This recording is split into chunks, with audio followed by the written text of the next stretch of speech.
সোমবাৰৰ পৰা নিৰুদ্দেশ শিল্পী দীপেন বৰুৱাৰ ভাতৃ ৰমেন বৰুৱা মন্দিৰলৈ ওলাই আহি আজি পৰ্যন্ত নোহোৱা হৈ আছে ভাতৃ ৰমেন বৰুৱা।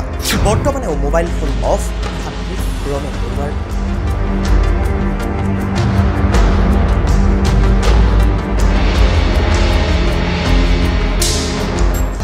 ইতিমধ্যে বিভিন্ন স্থানত বিচাৰিছে যদিও ৰমেন বৰুৱাক বিচাৰি উলিয়াব পৰা নাই।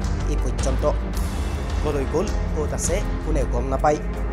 সংবাদ মাধ্যমৰ কাষ চাপিছে এতিয়া জ্যেষ্ঠ ভাতৃ দীপেন বৰুৱা।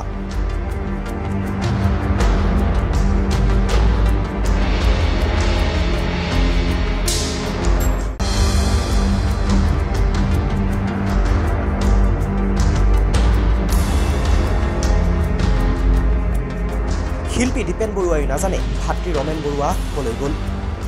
মন্দিৰলৈ ওলাই আহি আজি পৰ্যন্ত নোহোৱা হৈ আছে শিল্পী দীপেন বৰুৱাৰ ভাতৃ ৰমেন বৰুৱা। বিভিন্ন স্থানত বিচাৰিছে যদিও বৰ্তমানে সন্ধান উলিয়াব পৰা নাই ভাতৃ ৰমেন বৰুৱাৰ। অৱশেষত সংবাদ মাধ্যমৰ কাষ চাপিছে শিল্পী দীপেন বৰুৱা।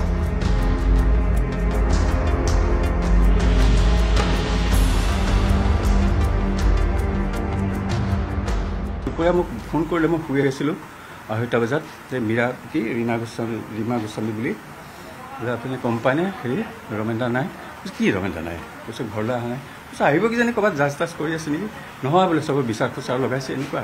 সেই তেতিয়াহে গম পাওঁ মই, মানে সেয়াই আৰু তেতিয়ালৈকে নাই মানুহ।